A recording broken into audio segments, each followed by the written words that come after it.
ఆత్మగౌరవ పోరాటం వర్ధిల్లాలి, ఆత్మగౌరవ పోరాటం వర్ధిల్లాలి, తెలంగాణ కళాకారుల ఆత్మగౌరవ పోరాటం, తెలంగాణ ఉద్యమ కళాకారుల ఐక్యత, తెలంగాణ ఉద్యమ కళాకారుల ఐక్యత, జిందాబాద్ జిందాబాద్ తెలంగాణ ఉద్యమ కళాకారుల సంఘం, తెలంగాణ ఉద్యమ కళాకారుల సంఘం, తెలంగాణ ఉద్యమ కళాకారుల సంఘం.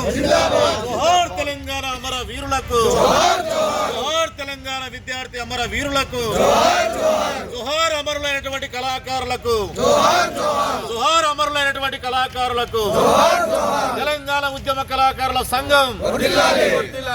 మరి రేపు 20వ తారీఖు నాడు, జనవరి 20వ తారీఖు నాడు మంగళవారం నాడు ఉదయం 8 గంటలకి హైదరాబాద్లోని ఇందిరా పార్కులో తెలంగాణ ఉద్యమ కళాకారుల సంఘం ఆధ్వర్యంలో మరి ఇందిరా పార్కు దగ్గర పోరు దీక్ష అనే పేరుతోటి మనం ఒకరోజు దీక్ష పెట్టడం జరిగింది.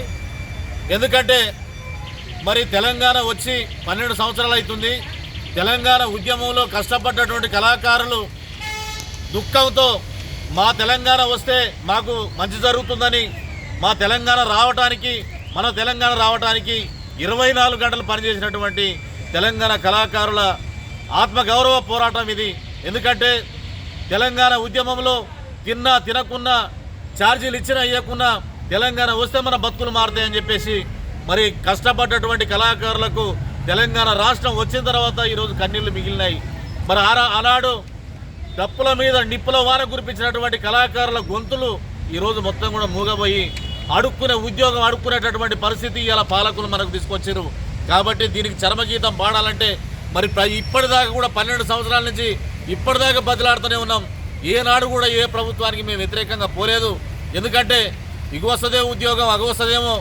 ఎందుకంటే తెలంగాణ ఉద్యమంలో మా సమయాన్ని మొత్తం కూడా ఉద్యమానికి కేటాయించి, మా సమయాన్ని మొత్తం కూడా ఇంటికి పోకుండా సమాజంలోనే ప్రజల్ని చైతన్యవంతులు చేసే దిశగా తెలంగాణ ధూమ్ధాంలలో ఎక్కడ నిరసన కార్యక్రమాలు జరిగినా, ఎక్కడ రాస్తారోకోలు జరిగినా, ఎక్కడ రైలు రోకోలు జరిగినా, ఎక్కడ వంట వార్పు జరిగినా, సకల జనంలో ఎవ్వరు పిలిచినా కానీ తెలంగాణ ఉద్యమ కళాకారులంగా వాళ్ళకంటే మేము ముందర పోయి వాళ్ళ తర్వాత మళ్ళీ వాళ్ళందరూ ఎటుపోయిన తర్వాత అప్పుడు మాకు ఏదో లిఫ్టుల మీదనో లేకపోతే బస్సుల మీదనో ఛార్జీలు పెట్టుకోనో కాలినడకతోటో సైకిల్ మీదనో కష్టపడ్డటువంటి కళాకారులు ఈరోజు గోసపడతా ఉన్నారు.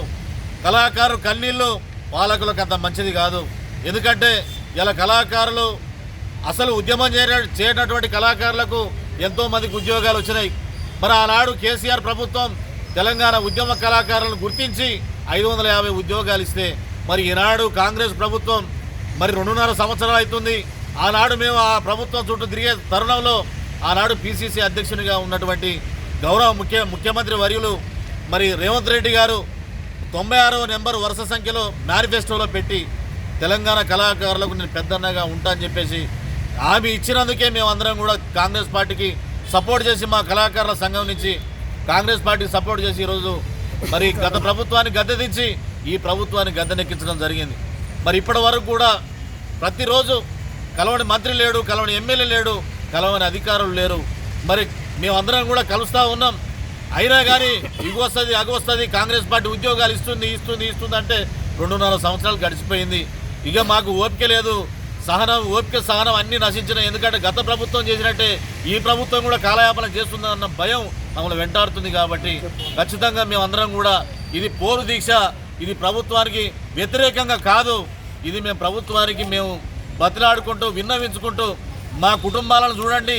ఈరోజు మీరు తెలంగాణ ప్రభుత్వం వచ్చిన తర్వాత గద్దరన్న అవార్డులు ప్రకటించి, అదేవిధంగా గద్దరన్న బిడ్డకు వెన్నెలక్కకి ఈరోజు సాంస్కృతిక సారా చైర్మన్గా ఇచ్చారు. మరి అదేవిధంగా 9 మంది కళాకారులకు మరి 1 కోటి రూపాయలు అదేవిధంగా ఇంటి స్థలాలు ఇచ్చారు. మరి వాళ్ళు ఈరోజు మొన్న అందశ్రీని మరి పాడే మీద మోసి ఒక కళాకారునికి ఇచ్చేటటువంటి పాడను మోసి కళాకారునికి ఇచ్చేటటువంటి గౌరవాన్ని మీరు ఇచ్చారు. కాబట్టి ముఖ్యమంత్రి గారి మీద ఇంకా మాకు ఆశ ఉన్నది. కాబట్టి మీరు అందరూ కూడా, ఎందుకంటే ఇక్కడ ఉన్నటువంటి తెలంగాణలో ఉన్నటువంటి అన్యాయమైనటువంటి కళాకారులు అందరూ కూడా నిలువ నీడలేనటువంటి పరిస్థితులలో ఇలా జీవనాన్ని కొనసాగిస్తూ ఉన్నారు. కనీసం మరి అటెండర్లుగా కానీ, సెక్యూరిటీ గార్డులుగా కానీ, తర్వాత చిన్న ఉద్యోగాలకు వాచ్మెన్గా కానీ పెట్టుకోవడానికి ధైర్యం చేయని సమాజాన్ని మేము ఈరోజు కళాకారులంగా చూస్తూ ఉన్నాం. తెలంగాణ ఉద్యమంలో ధైర్యంతో, ఒక ఆత్మగౌరవంతో పోలీసుల తూటాలకు లాఠీలకు భయపడకుండా మరి ఏ జైలుకు పోదామని సిద్ధమైన కూడా మరి మేమందరం కూడా ఆత్మగౌరవంతో పోరాటం చేసిన వాళ్ళం, ధైర్యంగా ఉన్న వాళ్ళం. ఇలా తెలంగాణ వచ్చిన తర్వాత మరి మొత్తం చీమల కంటే ఈనంగా చూసేటటువంటి పరిస్థితి మరి ఇలా మనం చూస్తూ ఉన్నాం. కాబట్టి ముఖ్యమంత్రి గారు ఖచ్చితంగా మీ వల్ల అవుతుంది. ఎందుకంటే మీరు ఒక్కరు సంతకం పెడితే అయిపోతుంది. మాది పెద్ద విషయం కాదు, మాది పెద్ద బడ్జెట్ కూడా కాదు. మీ ఎంత కొంచెం 0.01% కూడా మా బడ్జెట్ లేదు. కాబట్టి మేము ఈరోజు ఏం పని చేసుకోలేక ఖచ్చితంగా మొన్నటికి మొన్న చాలామంది కళాకారులు ఆత్మహత్యలు చేసుకుంటా ఉన్నారు. ఆర్థిక భారం ఇప్పుడు పెరుగుతున్నటువంటి ధరలలో మరి ఏజ్ భారం అయిపోతున్నటువంటి సందర్భంలో మేము ఉద్యోగం చేస్తామో చేయమో అనే బాధతోటి చాలామంది ఆర్థిక భారంతో ఉరివేసుకొని చనిపోయినటువంటి పరిస్థితి మరి మీ దృష్టికి వచ్చిందో రాలేదో మాకైతే తెలియదు. కానీ మేమైతే అది బాధపడుతూ దుఃఖంతో ఈ యొక్క పోరు దీక్షను మేము పెట్టడం జరిగింది. ఈ యొక్క పోరు దీక్షకు ముందే, ఎందుకంటే మొన్న అసెంబ్లీ సాక్షిగా మరి మహేష్ గౌడ్ గారు కానీ, తర్వాత జూపల్లి గారు కానీ, తర్వాత మొన్న పాల్వాయి హరీష్ బాబు గారు కానీ మరి తెలంగాణ కళాకారుల కోసం వాళ్ళ కన్నీళ్లను చూడలేక వాళ్ళ మరి అసెంబ్లీలో ప్రస్తావించిన సందర్భంలో వాళ్ళు మాట్లాడుతుంటే వాళ్ళ కాళ్ళు గడిగి మా నెత్తి మీద పోసుకోబుద్ధి అయింది. ఎందుకంటే కళాకారుల భవిష్యత్తు కోసం ఆలోచించేటటువంటి ప్రతి నాయకుడిని మేము నెత్తిన పెట్టుకుంటాం. కళాకారుల బతుకులు ఆగం చేస్తానికి మరి చేస్తున్నటువంటి వ్యవస్థలో గత ప్రభుత్వానికి మేము ఏదైతే మా పాటతోటి మా ఆటతోటి మా గత ప్రభుత్వాన్ని ఏ విధంగా దించినామో మరి అదే విధంగా మరి దించాలని మేము కోరుకోవట్లేం. కానీ మాకు ఖచ్చితంగా ఆ పరిస్థితి మరి దాపురించకుండా ఖచ్చితంగా మాకు ఉద్యోగాలు ఇవ్వాలని చెప్పేసి మేము డిమాండ్ చేస్తూ ఉన్నాం.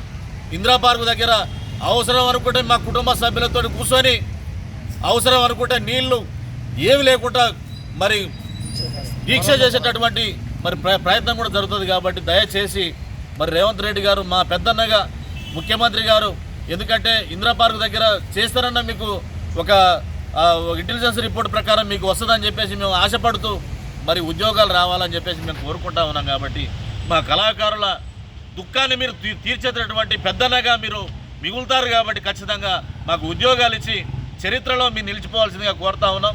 ఎందుకంటే మరి మేము ఉన్నటువంటి ఈ పరిస్థితులలో, ఈ దుర్భరమైనటువంటి పరిస్థితులలో మాకు ఆత్మగౌరవంగా బతకాలంటే తెలంగాణ కళాకారుడు ఉద్యమం కోసం రాష్ట్ర సాధనలో కీలక పాత్ర పోషించినటువంటి కళాకారులు ఈరోజు ఆత్మగౌరవంతో బతుకుతున్నారంటే ఖచ్చితంగా మీ ఫోటో మరి మీ పాదాల ఫోటో కూడా మా ఇళ్లలో పెట్టుకొని మేము చూసుకుంటామని చెప్పేసి తెలియజేస్తూ రేవంత్ రెడ్డి గారు దయచేసి మాకు ఖచ్చితంగా వెంటనే 20వ తారీఖు లోపే మరి రాష్ట్ర పెద్దల్ని మీరు పిలిచి ఖచ్చితంగా మరి మా దరు అంజనని, అనోజ్ వెంకన్నని, మరి నన్ను, తర్వాత మా తరపున ఉన్నటువంటి రాష్ట్ర కమిటీని అందరినీ కూడా మీరు పిలిచి మరి ఈ యొక్క ఉద్యోగాలు ఇస్తున్నామని చెప్పేసి, ఎందుకంటే మొన్న పాల్వాయి హరీష్ బాబు గారు అసెంబ్లీలో చెప్పినప్పుడే మేమంతా మరి బిల్లు పాస్ అయిందనుకొని మేము అందరం కూడా గంతులు వేయడం జరిగింది.